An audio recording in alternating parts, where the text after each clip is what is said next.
Okay, so how many of you own hybrid vehicles? Anybody? Oh, that I did not expect. Okay. All right, there you go. So, what I believe is hybrid vehicles are detrimental to the environment than helpful to them. So I'll be going over three main reasons. The production of hybrid vehicles, the power that,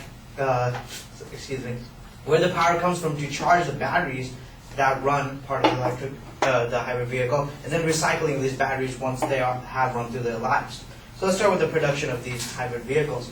As you know, if you may know, a hybrid vehicle is a mix between a petrol engine and an electric motor to offset that petrol engine in essentially emissions and miles per gallon, more commonly known as MPG. The batteries that are used in these hybrid vehicles are lead-based batteries. The reason is low cost. If you are aware of the company Tesla, they use lithium-ion batteries, but their vehicles are well over $100,000. If that applies to a Toyota Prius, it would be unreachable for many individuals, which leads them to use the cheap alternative of lead. Lead is very dangerous. It's been proven over and over again to be very harmful to anyone who is exposed to it. And in that return, it is harmful not just to the environment, which comes from the mining and processing of the lead to produce these batteries, but also to any individual who may come in contact with it. Certainly, as reported, 2.6 million metric tons of lead in vehicles are out there today, and with the number of hybrid vehicles growing day by day, it is certainly increased probably by the time I'm talking here right now. Second is the power to charge these batteries. Certainly batteries don't, there is regenerative technology to recharge the batteries on the fly, but you do need to plug it in to get the maximum fuel economy.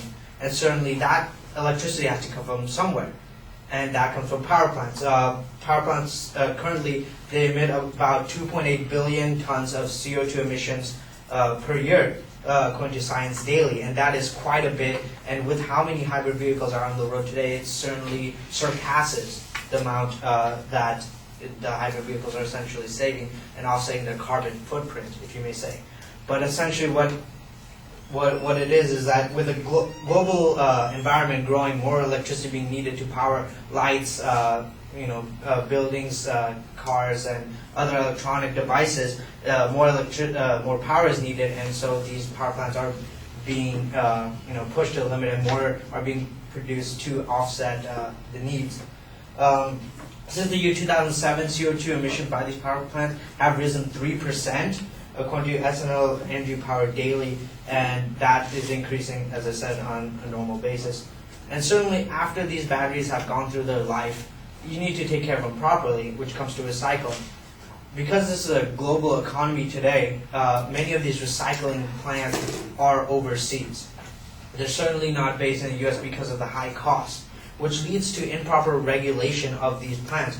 Many of the recycling environments are not safe to the people working and to the environment around them. Certainly that is something we cannot control because of jurisdiction, and the agencies such as EPA and other environmental agencies are unable to accurately pinpoint where it's coming from and stop them before something major would happen. Certainly the treatment of these batteries are very fragile and need to be taken with great care. As is said by researchers in Carnegie Mellon University, indirect effects and exposure to people in and around industrial sites which recycle lead batteries is considered detrimental and would hurt not just the environment but everyone in the environment. And that is why I feel that hybrid vehicles are doing more to hurt the environment than they are doing to help them. Thank you.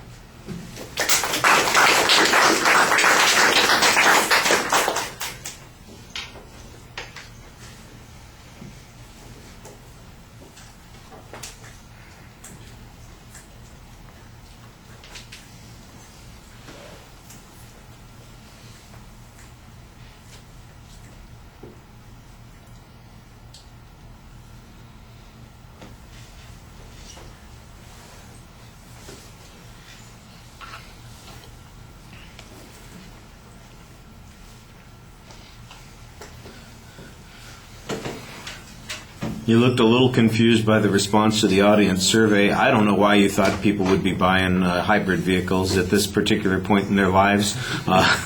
Most of them are probably going to find them a little bit out of their financial reach. The proposition is identified. The problem is you stated as I believe, and you want to make the argument that this is true, because there's not really any dispute about what you believe. There's a dispute about whether or not what you believe is accurate. So get rid of that and make that your declarative sentence. There's a layout of the secondary points, but they're not really phrased as declarative claims, and that's a little bit of a problem. You give us good general background on the issue, so we know what the issues are that you're going to be talking about. And even though they aren't phrased as declarative sentences, we can probably tell what the inference is because of the subject matter. That doesn't mean that you still shouldn't be putting them in declarative forms. I just think that that's one of those things that people, you get in the habit of writing English essays or giving other kinds of speeches, and you think, well, I'm doing what I'm supposed to do. But for an argument, we really need those sentences to be specific points of view, and that's something I know I sound like I'm harping on it, but you need to make declarative claims. You need to signpost those claims, and then you need to back those up with some proof. You had some background information on all of the supporting points, but the background information is rarely cited, and sometimes it is so general that it's hard to tell how it applies to the hybrid vehicles. For instance, on the one point about the power plants and how much is being generated from these power plants, all of that information is about electricity generation, but none of it, you have no information about how much of that electricity generation goes to fueling hybrid vehicles. I didn't think hybrid vehicles got plugged in at all, so I'm not exactly sure how that affects these kinds of things. Maybe the Tesla cars are the ones that are plugged in, but the hybrids, I thought they generally ran on the power that was generated from the internal combustion engine, and there isn't really a plug on them. So how does that affect this particular issue? That was not very clear. But even if it were clear, you don't have any explanation of what percentage of the power that comes from these power generating plants goes to fuel these kinds of vehicles, and so how responsible are those vehicles for any of the pollution that comes about as a result of this? And of course the bigger question, the more important question is there a trade-off? If we're using 50% less gasoline in the automobiles, but we're only using 2% more electricity generated from the plants, it still sounds like there's going to be a net gain in terms of pollutants. And if there isn't, you need to show us that. You need to have some data that proves that. And I didn't really hear anything that fit into that particular category. The one specific quote that you had talked about the dangers of battery recycling, and I think that that's probably a good quote, but it seems like the start of an argument, not the end of the argument, and it's the only information that we got on that particular point.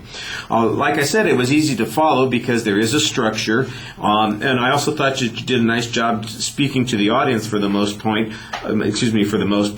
but I do think we need to know a little bit more where the data is from, and you need to, like I said, do some analysis of what this trade-off is about. That there's been a 3% increase in CO2 in the last few years. How that's attributable to hybrid vehicles, I don't know, and it's just a piece of information that gets dropped in here without any connection to the rest of the argument. All right, thank you.